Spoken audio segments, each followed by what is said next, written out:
এখন ডিএ কর্মীরা সুপ্রিম কোর্টের চূড়ান্ত রায়ের দিকে তাকিয়ে আছেন। তাদের এই বিশ্বাস নিয়ে তারা তাকিয়ে আছেন যে তাদের দীর্ঘদিনের লড়াই সফল হবে। 25% ডিএ মিটিয়ে দেওয়ার নির্দেশের পর কিন্তু তারা আরও আত্মবিশ্বাসী।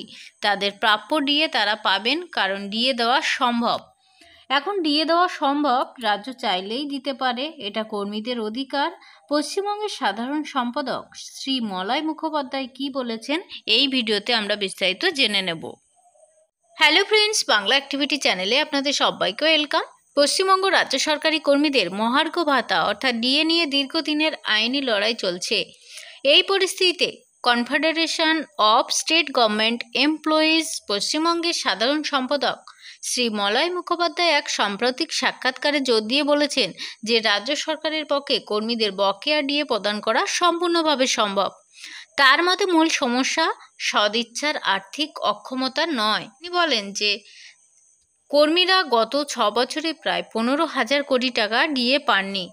যদিও রাজ্য সরকার আর্থিক সংকটের কথা বলেছে, সুপ্রিম কোর্ট সম্প্রতি রাজ্যকে 6 সপ্তাহের মধ্যে বকেয়া ডিএর 25% কিন্তু মিটিয়ে দেওয়ার অন্তর্বর্তীকালীন নির্দেশ দিয়েছে। এটি প্রমাণ করে যে ডিএ প্রদান একটি আইনি এবং সাংবিধানিক অধিকার, যার থেকে কর্মীদের বঞ্চিত করা কোনোভাবেই কিন্তু সম্ভব নয়। রাজ্য সরকারের আর্থিক অক্ষমতার যুক্তির জবাবে মলয় মুখোপাধ্যায় বলেন, তার সংগঠন জোরালোভাবে পাল্টা যুক্তি দিয়েছেন ডিএ দেওয়া সম্ভব।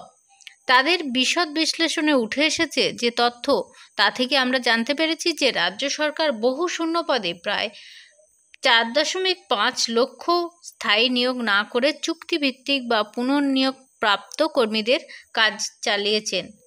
নিয়ে কাজ চালিয়েছেন। এর ফলে শুধুমাত্র কিন্তু বেতন পেনশন বাবদ সরকারের যে বিপুল অর্থ সাশ্রয় হয়েছে তা কিন্তু নয়।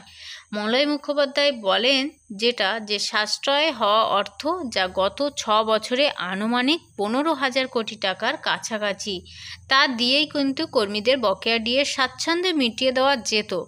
সুতরাং ডিএ দেওয়া সদিচ্ছা থাকলে অর্থের অভাব কিন্তু বাধা হয়ে দাঁড়ায় না।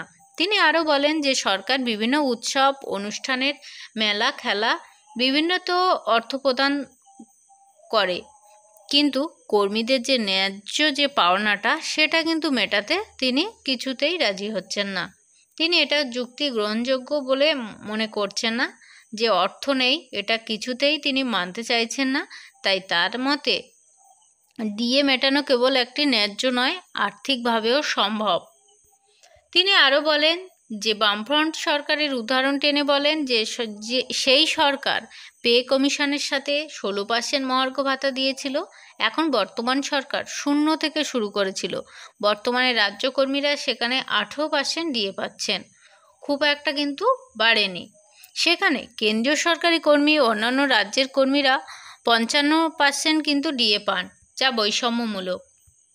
মুখ্যমন্ত্রী ডিএ আন্দোলনরত কর্মীদের সম্পর্কে করা কিছু মন্তব্য নিয়ে তিনি সমালোচনাও করেন এবং জানান যে হাইকোর্টে এই ধরনের মন্তব্যকে দুর্ভাগ্যজনক বলেছে। তার মতে আদালতের হস্তক্ষেপ ছাড়া রাজ্য সরকার নিজে থেকে ডিএ বৃদ্ধির পথে হাঁটেনি। সুপ্রিম কোর্টের নির্দেশ অনুসারে নির্দিষ্ট সময়ের মধ্যে পদক্ষেপ না নিলে মুখ্য সচিব এবং অর্থ সচিবের বিরুদ্ধে আদালত অবমাননার অভিযোগ আনা হতে পারে, যা পরিস্থিতিটির গুরুত্ব বুঝিয়ে দেয়। মহার্ঘ ভাতা সর্বভারতীয় মূল্যসূচকের ভিত্তিতে নির্ধারিত একটি অধিকার। তিনি বলেন যে বর্তমান সরকার দীর্ঘ সময় ধরে এই অধিকার থেকে কর্মীদের বঞ্চিত করে রেখেছে, যা কেবল অন্যায্যই নয়, বরং সরকারের সদিচ্ছার অভাবেই প্রকট করে। অনেক ধন্যবাদ সঙ্গে থাকার জন্য। পরবর্তী আপডেটের জন্য প্লিজ চ্যানেলটাকে সাবস্ক্রাইব করে সঙ্গে থাকবেন। Thank you.